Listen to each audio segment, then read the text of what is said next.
Today we're out here taking a look at Nissan's latest and perhaps most controversial crossover, the subcompact Kicks. Some people are saying that this isn't really a crossover, that it really is more of a subcompact hatchback because in the US at least you cannot get all-wheel drive in this vehicle. That makes it very similar to something like the Kia Soul or the Toyota CHR. Whether you want to call this a crossover or a hatchback, that's really up to you, but we will be seeing far more of this style of vehicle in the US coming up soon, because although Ford has been really blatant about canceling their sedans in favor of crossover-shaped vehicles, other manufacturers have been giving us exactly that for some time, and the Kicks is exactly what Ford is planning on doing, making more and more crossover-styled vehicles that some people may say are crossovers, some people may say are not. But either way, they give you the practicality and the seating position that people seem to want. As the smallest member of Nissan's crossover family, this essentially replaces the Juke in the United States. We have optional LED headlamps, halogens are standard, and then we have an accent strip right there that we see in some of Nissan's other products. It has sort of a little chevron theme.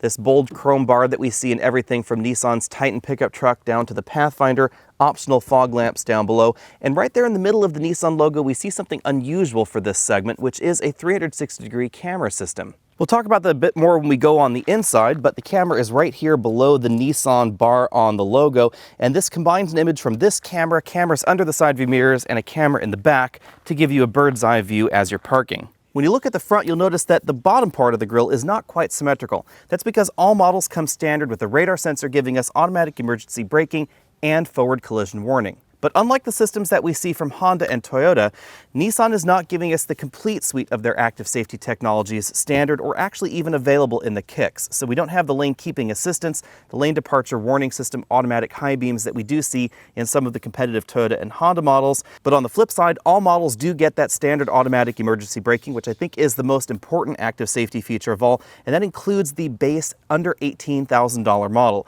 The upper end trims get blind spot warning and then the optional 360-degree camera system, but again, no lane keeping assistance. At just a hair over 169 inches long, the Kicks is one of the longer subcompact vehicles in America. Now, when we're talking about categories and you're watching this outside the United States, remember that American categories seem to be about one full-size step up versus some of the categories that we see in Europe. So in Europe, they may not consider this a subcompact vehicle, it would be more of a compact vehicle, and subcompact vehicles would be even smaller. But in this country, this is actually quite a small crossover. This is significantly shorter than something like a Nissan Rogue, which is in the compact category, or a Honda CR-V. Versus the outgoing Nissan Juke, this is a little bit larger. That helps give us more room on the inside because the Juke was on the small end of things for this particular segment. Although we don't find all-wheel drive under the sheet metal, this definitely looks the part of a modern crossover. Although, in reality, remember that a modern crossover really is just a lifted hatchback with all-wheel drive and a slightly altered seating position. So, again, whether you want to call this a crossover or hatchback, let me know down there in the comment section below. The styling out back is definitely more crossover than hatchback in America. We have bolder style elements in here, a little bit more aggressive look overall than you'd find in the average hatchback, something like a Kia Rio. A Kia Rio and the Nissan Kicks are about the same size overall. The rear lamp modules feature incandescent elements, and we don't see the same sort of chevron theme going on back here that we see in a lot of Nissan's other crossovers.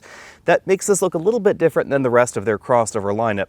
As you can see, we have an orange spoiler there on the top because this particular model has the optional orange roof. If you were hoping to get your hands on a pumped-up Kicks, then you may be a little bit disappointed, because in the US there is just one engine under this hood, a 1.6-liter four-cylinder engine. It produces 125 horsepower and 116 pound-feet of torque. That is a little on the low side for the subcompact crossover segment. The engine is mated to a standard continuously variable transmission, sending power to the front wheels only. There is no all-wheel drive option available, and there's no manual transmission available. So that means in terms of overall value, this is going to be a little bit better value than some of the competition that starts out with a manual and makes you pay extra for an automatic. There's more to a crossover than just an upright seating position, but it is one of the important elements, and that's what separates crossovers from sedans or hatchbacks or station wagons, etc. So we definitely find an upright sitting position here in the Kicks. And we have some of Nissan's comfortable seats. Nissan generally does a very good job when it comes to overall seat shape, and we see that in this model. comfortable. Now, we don't have any adjustable lumbar support, which I think is a pity, but the built-in lumbar support is pretty aggressive. The driver's seat is a manual seat in all trims. We get a manual recline, manual height adjustment, and then a manual slide forward and backward. If you want a power seat in your Nissan crossover, you do have to step up the product line into something like a Rogue Sport or Rogue in order to get that particular feature. We have a tilt telescopic steering column with a decent range of motion, and we had no problem fitting shorter or taller drivers in this vehicle. The passenger seat doesn't have the same range of motion as the driver's seat, but it is just about as comfortable. Hopping into the rear seats, we again find that expected upright seating position, and that does help improve overall interior room and interior practicality. Compared to something like a Honda HR-V, we find a little bit less combined interior room. That's because the HR-V is a very compact format. It has a very short hood, and they give a lot more room to the cabin on the inside, and the Kicks is a little bit more traditionally styled. Headroom is relatively generous in the back. I still have about 1 inch to 1.5 inches left, but like we see in a lot of crossovers, the ceiling does tend to curve in a little bit, so it might be easier for some folks to bop their head on the side, but not as easy as something like the HR-V or actually the Honda Fit. Moving over to the middle seat, I still have about 1/2 inch of headroom left, but remember that this rear bench is not going to be as wide as the next category up, so it's going to be more difficult to fit adults across the rear. Moving all the way over to the right side, this front seat is all the way back in its tracks. I still have about 1/2 inch of legroom left. Overall, in terms of interior room, this doesn't feel quite as roomy as the Kia Soul or the Honda HR-V, but this actually feels roomier than the average subcompact hatchback in America, something like that Kia Rio hatch. The rear seats fold in a 60-40 fashion, but as we'll see when we get to the back, they are not flat with the cargo area in the rear. When it comes to cargo capacity, we have a surprisingly large cargo area back here, 25.3 cubic feet. Oddly enough, that's actually larger than the next size category up in the Nissan crossover lineup, the Rogue Sport. That will give you about 3 cubic feet less cargo space. That puts this decently ahead of the competition, whether we're talking about the Honda HR-V, the Soul, the Kia Rio, etc., and oddly only within about 4 or 5 cubic feet of the average entry in the compact crossover segment, which is again 1 step above this. As we see in many Nissan vehicles, the cargo area is quite deep, and that's why those rear seats are not flat with the cargo area in the rear, because the cargo area goes quite a bit further down. If we lift up the load floor, we find a foam divider right here with the jack and tools, and then under that we actually have a donut spare tire. I suspect that there's probably just barely enough room in here to put a full-size spare tire if you wanted to do that aftermarket. My one complaint back here is that we have a hard cargo cover, not a roller cover or one of those ones that can be flipped and folded. And that does mean that if you were to take this out of the vehicle to put larger items in the back, you'd have to find somewhere to put this. Now, it's not the most rigid cargo cover, as you can see, but it is still rigid enough that putting it somewhere could be a problem. And you don't really want to put it right down there on the floor because you could end up crushing it with whatever you put in the back. As we look around the interior, keep in mind that we are in the SR trim. There's no moonroof right above there, but we do have sun visors with sliding extensions. That's kind of a handy touch. The driver and front passenger get height adjustable shoulder belts and two-way adjustable headrests. The headrests in this interior are, interestingly enough, not symmetrical. That's because in this trim, Nissan took a page out of Infinity's playbook and put Bose speakers in the driver's side headrest. This gives the driver surround sound, but you don't get the same surround sound effect over there on the passenger side. The leather upholstery features orange stitching to help give it a little bit more visual interest. You'll find that stitching on the seat back and seat bottom cushion. We have some very minor bolsters going on right there on the front seats. And you'll also find that stitching on the back seats as well. Moving over to the front door panels, we find a lot of hard plastics, just as you'd expect in a vehicle with a starting price under $18,000. This is a very inexpensive vehicle. It's important to keep that in mind as well. There's also a bottom holder right down there at the bottom of the door next to that front speaker grille. The orange accents continue over here on the dashboard, where we find a stitched insert right there in the middle of the dashboard. So the upper portion of the dashboard is made from a hard plastic, then we have this soft stitched portion and then hard plastics lower. That helps make this interior feel a little bit more premium than some of the entries in this segment, and I'd say quite similar to what we see in the Honda HR-V. In the center of the dash we find 2 large air vents and then a standard 7-inch touchscreen LCD. Although the LCD itself is standard, the Apple CarPlay integration you're seeing right here is not standard. That is available in different trims. It is standard in the SR trim that we're driving, however, as is, again, this 360-degree camera system. I showed you the camera on the outside a little bit earlier. Hitting the menu button takes you back to the Cars menu. This is a slightly different software package than we've seen in some of Nissan's vehicles before, although it is very closely related. Below the LCD, we find a single-zone automatic climate control system right there in this trim. Single USB input, 12-volt power port, auxiliary port, and a place where you can stash your smartphone. Nissan puts the engine start-stop button here on the center console because the dashboard is a little bit compact and there's more room right there. The console shifter goes all the way back to low. Drive is one notch in front of that. And then if you want to engage the sport mode, there's actually a very small discrete button right here on the shifter itself. Moving between the front seats, we find two cup holders, a handbrake right there, some charge-only ports for the rear passengers, and a small cup holder right back there for them as well. And then we have a fold-down center armrest that's actually part of the driver's seat itself.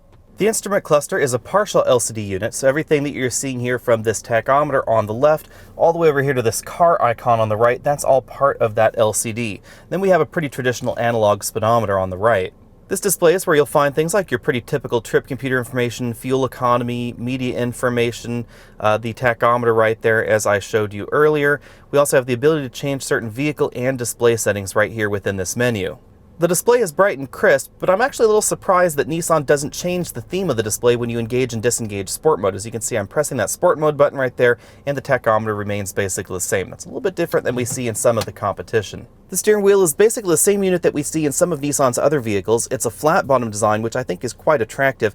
We have sport grips up on top, and this particular model has a leather wrapped wheel.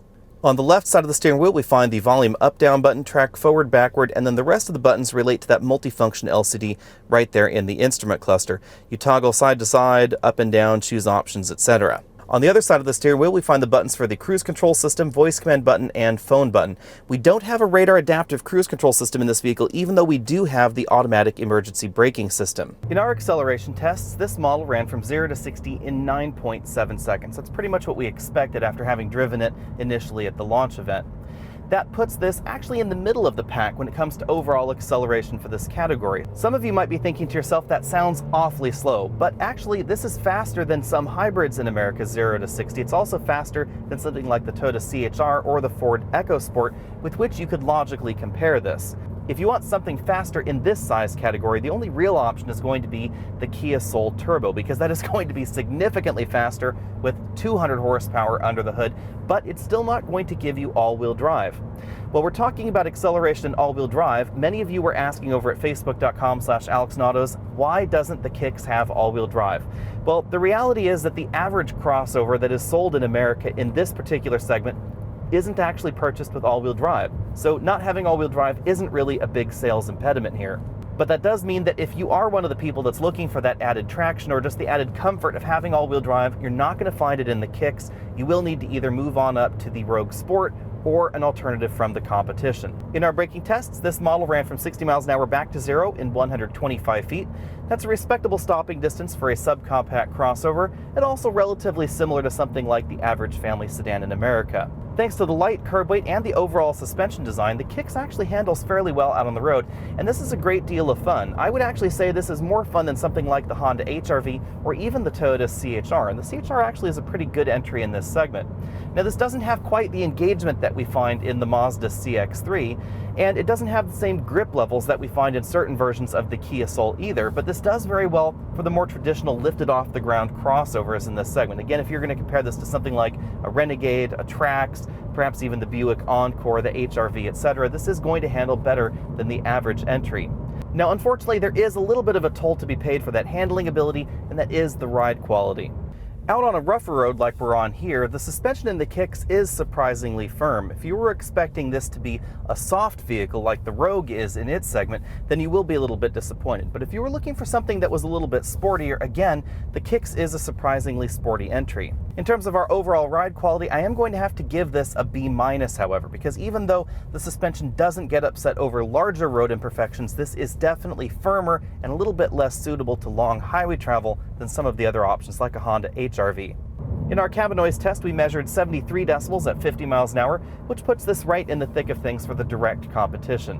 Where the Kicks really excels is fuel economy, because we've been averaging over 35 miles per gallon in this vehicle. That is notably above the EPA average of 33. You can thank the small, efficient engine and the continuously variable transmission for that high fuel economy number. I know a lot of you don't like CVTs, but this is definitely one of the big use cases for a continuously variable transmission. Small vehicles that don't have a great deal of power under the hood, because they really help maximize everything that engine can deliver. If you were to compare acceleration times in this to a vehicle that had a traditional automatic with the same engine, it would go slower 0 to 60, and the fuel economy would not be quite as good. Fuel economy in the Kicks is notably above every other entry in this particular segment. Of course, when we're just talking about the front-wheel drive entries, because again, there's no all-wheel drive available. Although the Kicks is not terribly swift, again, this is actually not as slow as some of the competitors' 0 to 60. Braking scores, overall handling scores are actually fairly good for this segment, and that means that the Kicks is overall a fairly competent little crossover. The only real negative, of course, is the lack of all-wheel drive, and although I do see why Nissan decided not to put all-wheel drive in this model, I really wish that they had made that at least an option. Because without that, a lot of folks that live in the Pacific Northwest or in the Northeast of the United States will just have to cross this vehicle right off their shopping list, because a lot of those folks say that all-wheel drive is absolutely essential to them. As we talk about pricing comparisons, we again have to remember two very important things about the Kicks. It is front-wheel drive only, there's no all-wheel drive version, and of course Nissan is attacking this segment a little bit differently, because from small to big, they have more crossovers than most other manufacturers. So they're slicing this sausage a little bit more finely. If you want all-wheel drive, if you want more premium features in your subcompact crossover, then they have a Rogue Sport. So while Hyundai has only one entry that competes in this particular segment, Nissan effectively has two. They have the Rogue Sport that competes with the more expensive entries in this segment, or the all-wheel drive entries, and then they have the Nissan Kicks, which really undercuts just about everybody. That's why we see such a narrow price range for 2019. The Kicks starts at $18,290 for the S trim that gets you 16-inch wheels, the 7-inch infotainment system, autonomous braking, which is a key feature here, keyless go, and cruise control. And then it only goes up to about $22,135, fully loaded with the two-tone paint scheme, the Bose audio system that we had in our particular model, etc. As we'll see when we get into the competition, that makes the Kicks very inexpensive compared to a lot of the other entries. And therefore, you can understand why the performance and handling may not be where some of the other competitors are, because the Kicks is very, very inexpensive. The first option that we're going to take a look at is the Kia Soul. For 2019, it starts at $16,490, which does undercut the Kicks a little bit, but if you want an automatic transmission, you have to spend an extra $1,700, and that actually brings it right up to where the Kicks is. The Kicks is not terribly fast, but neither is that base Kia model either, because even though it produces a little bit more power, it doesn't have a CVT to help out that base acceleration, and the overall design of the Kia Soul just is not quite as efficient. So overall 0 to 60 times are actually fairly close between those two particular models. Now if you want more oomph in your Kia, you can definitely do that, because there are two extra options available. We have a 2-liter 4-cylinder engine that gives you 161 horsepower, or we have a 1.6-liter turbocharged engine and dual clutch transmission that will definitely get you faster 0 to 60 than the average entry in this segment. It actually ends up being one of the fastest if you call the Soul a subcompact crossover. That is the other thing to know here.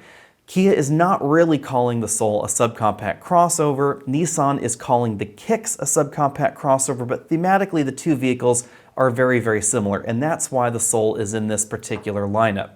Now the Soul doesn't look quite as much like a crossover as the Kicks does, but the two vehicles are actually relatively similar. In addition to excelling at offering more engine options, Kia also offers a lot of premium options in the Soul that we just don't see in the Kicks, or actually the Nissan Rogue Sport, or most entries in this segment. As you work your way on up the trim ladder, Kia does some unusual things with the Soul. They actually start trading out interior panels for more premium feeling panels and parts. So by the time you've worked your way on up to about a $30,000 Kia Soul, it actually doesn't feel out of place. Whereas most manufacturers in this segment add some luxury touches, but they don't change as much of the interior as Kia does, so those top-end trims end up looking a little bit out of place. We see that a lot, for instance, if you work your way on up from the bottom end to the top-end trim of something like a Honda HR-V, the top-end trim is not going to feel quite as premium as the Kia Soul for a similar price point, but again, no all-wheel drive in the Kicks or in the Soul. The last takeaway for the Soul, however, is that fuel economy is relatively poor for this segment. That has not only to do with the overall boxy design of the Kia Soul, but just some definite choices on the side of Kia for that particular model. So if you want higher fuel economy, you will definitely find that in the Kicks. It is among the best in this segment. Next up, we have the other front-wheel drive only entry in this segment, the Toyota CHR, which was originally designed to be a Scion, but has now been jammed into the Toyota lineup. Although the CHR is available with all-wheel drive in other world markets, for some reason in America, we only get the front-wheel drive model. It's priced well at $20,945 and has a decent standard feature set. However, that is notably more expensive still than the Kicks. And the Kicks does fairly well when it comes to standard active safety. It doesn't get the radar adaptive cruise control system that we see in the Toyota, but it does have the key features of autonomous emergency braking as well as the cruise control system. Toyota gives us a standard radar adaptive cruise control system in the CHR, which really helps improve base value. And even though we don't find that in the Kicks, we do find the key feature of autonomous emergency braking, which I think is the more important feature here. Toyota's CHR is a very, very good value in this segment, but when you compare the two models together, you'll really see what a screaming deal the Kicks really is, as long as you can get over the overall performance figures, because it is going to be slower than most of the other entries as we mentioned before. As with the number of entries in this particular segment, we find a continuously variable transmission under the hood of the CHR, so there's really no advantage from one vehicle to the other. The CHR actually handles a little bit better than the Nissan Kicks overall, and that is one of the bigger differences between the Kicks and some of the upper end entries in this segment is going to be the overall handling ability. But again, remember that the Kicks is going to be significantly less expensive. The top end trim that we were driving was about $4,000 less than the top end trim of the Toyota CHR. So you can actually end up forgiving an awful lot of the little foibles that we find in the Nissan Kicks, as long as you're looking for that value and that definite deal. That also continues when we look at the next competitor, the Honda HR-V. The HR-V is more of a traditional crossover in this particular segment, as it does have all-wheel drive available. We still find a CVT under the hood, and we still find relatively sluggish acceleration. That's pretty much a hallmark in this particular segment. Where the HR-V really excels is in rear seat passenger room, cargo room, and overall cargo and passenger practicality. It has a very large and generous rear passenger area where you could definitely easily put 2 adults back there without too much of a problem. We also have a cargo space that rivals what we see in the Kia Soul. It is very large, it's also very practical. And then Honda puts in their more practical rear seat design, which flips and folds in a variety of different ways to allow you to put larger cargo in the vehicle than you would in some of the competition, whether you put that in front of the rear seats, behind the front seats, or actually in the cargo area itself. For 2019, they've updated the HR-V a little bit. We now have Apple CarPlay and Android Auto available, and we have Honda's latest Honda Sensing system, which is more advanced than the active safety systems we find in the Nissan Kicks. Unfortunately, you won't find those active safety systems until you actually end up paying more for your HR-V than the fully loaded Kicks. So you won't find Honda Sensing until $23,720. That's about $1,500 more expensive than the most expensive Nissan Kicks. You'll also find that smartphone integration at a lower price in the Nissan than you will in the Honda, because in order to get that in the HR-V, you have to spend $22,220. Now let's take a look at a less expensive option. We have the Nissan Versa Note. I wasn't going to do this comparison, but a lot of you on Facebook were asking how the Kicks compared to its close cousin, the Nissan Versa. The Versa is obviously not trying to be a crossover, even though it actually is closely related to the Nissan Kicks. The Versa Note slots somewhere between the Versa Sedan and the Kicks in terms of the overall Nissan lineup. The Note is considerably less expensive, at $15,650 for the base price with the continuously variable transmission versus $18,290 for the Kicks. But we do get a lot more standard equipment in the Kicks, and most notably, more active safety technologies and gadgets, because the Kicks is newer overall than the Versa. So you won't find features like the autonomous emergency braking even available in the Versa Note, but we do find that standard in the Kicks. Overall performance is relatively similar, but the Kicks is going to be a little bit slower because it is bigger and it is a little bit heavier. The one big difference between the Versa Note and the Kicks is the overall premium feeling of the Kicks. Even though the Kicks is one of the less expensive entries in the subcompact crossover segment, the interior and interior refinement actually is fairly competitive. It basically falls in the middle of the subcompact crossover segment, and that is notably a step above what we see in the Versa Note. The Versa Note definitely feels a lot less expensive on the inside, a lot less premium. Now, when it comes to overall value, it is tricky to factor that in because it depends on what that premium feel is worth to you. But it is worth noting that the Kicks overall feels like a more premium vehicle, more expensive vehicle, and it feels a little bit larger and a little bit more generously sized on the inside, even though it's not necessarily that much more practical than the Versa Note itself. Bottom lining the Kicks is a little bit tricky. It's a solid entry in this segment, but there's no direct competition. Not just because it's front-wheel drive only, but because of the way that Nissan has chosen to put their vehicles into these segments. The Kicks is significantly less expensive than any of the competition if you're going to try and comparably equip it. And in a segment where we're talking about vehicles that are $20,000 to $25,000 on average, the Kicks is going to be 10 to 15% less expensive. That is a pretty big difference. Now, if my money were on the line, I suspect that I would buy a Kia Soul. Logical, of course, since I actually own a Kia Soul, although it happens to be an electric one. I think the added practicality that we have in the Soul and the added performance that's available is worth the extra cash that you'd pay in the Kia. Although again, it is worth noting that we're not going to find all the same kind of features and functions for the same price in that vehicle.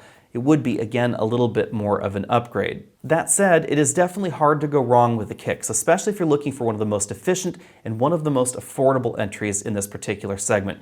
A mid-level trim of the Kicks is going to be about the same price or less expensive than the base prices that we find in the CHR, the HRV, the CX-3, any of the other entries in this particular segment, and you're going to get a lot of standard feature content in that vehicle. It really is a very, very good deal.